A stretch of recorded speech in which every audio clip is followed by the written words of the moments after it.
Assalamualaikum warahmatullahi wabarakatuh. Alhamdulillah kita bisa berjumpa kembali di channel ini. Salawat dan salam selalu tercurah kepada Nabi Allah Muhammad sallallahu alaihi wasallam. Sahabat beriman yang dirahmati Allah, tidak lupa tentunya saya berharap dan berdoa kepada Allah, semoga semua saudaraku yang menonton video ini selalu diberikan kesehatan, dilapangkan rezekinya, diampuni dosa-dosanya dan dikabulkan segala hajat serta keinginannya. Amin ya rabbal alamin. Sahabat beriman yang dirahmati Allah Subhanahu wa taala, pada kesempatan video kali ini kami akan membahas satu buah ayat yang ada di dalam Al-Qur'an. Rahasia di balik Quran surat Al-Baqarah ayat 286. Barang siapa yang mengamalkan ayat ini, maka bisa mengubah hidupnya menjadi lebih baik selamanya. Sahabat beriman yang dirahmati Allah, tahukah Anda bahwa ada satu ayat di dalam Al-Quran yang disebut-sebut sebagai doa penyelamat? Ayat ini mengandung kekuatan yang sangat luar biasa yang bisa mengubah hidup Anda jika Anda memahaminya dan mengamalkannya. Seperti apakah ayatnya? Silahkan simak videonya hingga selesai. Namun sebelum lanjut, bagi Anda yang memiliki doa, silahkan tulis doa dan hajat Anda di dalam kolom komentar.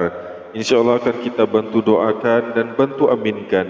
Mudah-mudahan dengan banyak orang yang melihat doa Anda dan mengaminkannya, maka doa dan hajat Anda akan segera diijabah oleh Allah Subhanahu wa taala. Amin ya rabbal alamin. Sahabat beriman yang dirahmati Allah Subhanahu wa taala, di dalam Al-Qur'an Allah berfirman, la yukallifullahu nafsan illa wus'aha, laha ma kasabat wa 'alaiha maktasabat.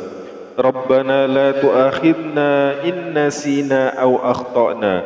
Rabbana wa la tahmil 'alaina isran kama hamaltahu 'alal ladina min qablina. Rabbana wa la tuhammilna ma la taqata lana bih wa'fu anna waghfir lana warhamna anta maulana fansurna 'alal qaumil kafirin. Nah, mengapa ayat ini begitu istimewa? Berikut ini adalah beberapa keutamaan dari ayat Al-Baqarah ayat 286 ini. Yang pertama, sebagai doa perlindungan. Ayat ini adalah bentuk pengakuan kelemahan manusia di hadapan Allah Subhanahu wa taala. Dengan membacanya kita memohon ampunan, rahmat dan perlindungan dari Allah. Rasulullah sallallahu alaihi wasallam bersabda, "An Abi Mas'ud radhiyallahu anhu qala Nabi sallallahu alaihi wasallam, alayatani min akhir suratil Baqarah man qara biha fi lailatin kafatah." Barang siapa yang membaca dua ayat terakhir dari surat Al-Baqarah di malam hari, maka cukuplah baginya. Hadis riwayat Bukhari dan Muslim. Yang kedua, tidak membebani di luar kemampuan. Allah menjanjikan bahwa Dia tidak akan membebani hambanya di luar kemampuan mereka. Ini memberikan ketenangan hati, terutama saat menghadapi ujian hidup. Ayat ini mengingatkan kita bahwa setiap ujian yang datang sudah sesuai dengan kemampuan kita untuk menghadapinya. Kemudian yang ketiga, sebagai penutup hari. Dengan membaca ayat ini di malam hari, kita menyerahkan seluruh urusan kepada Allah dan memohon perlindungan serta keberkahan untuk hari yang akan datang. Rasulullah SAW sangat menganjurkan amalan ini. Kemudian yang ketiga, waktu terbaik membaca ayat ini dianjurkan yang pertama setelah sholat malam. Jadikan ayat ini sebagai bagian dari doa dan zikir setelah sholat malam ataupun tahajud. Pada waktu ini doa lebih mustajab karena dilakukan dalam keadaan yang suasana yang khusyuk. Kemudian yang kedua, sebelum tidur. Membaca ayat ini sebelum tidur akan menjadikan perlindungan dari gangguan setan dan memberikan ketenangan jiwa. Dalam sebuah hadis disebutkan, barang siapa yang membaca dua ayat terakhir surat Al-Baqarah sebelum tidur, maka ia akan dilindungi sepanjang malam. Kemudian 3, saat menghadapi ujian hidup. Bacalah ayat ini dengan penuh keyakinan ketika merasa lemah atau menghadapi tantangan hidup.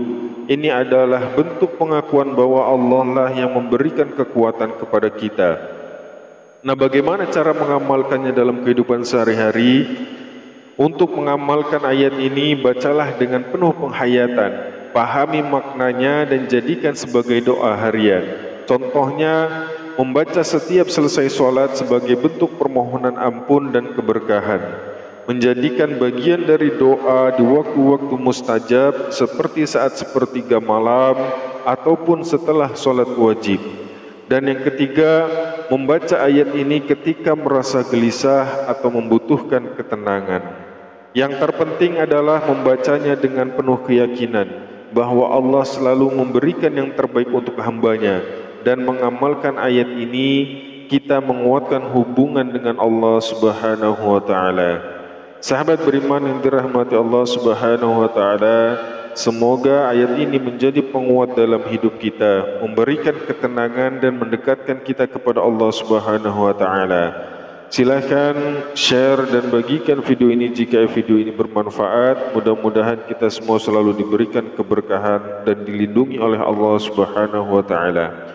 Demikian yang bisa kami bagikan. Akhirul kalam. Assalamualaikum warahmatullahi wabarakatuh.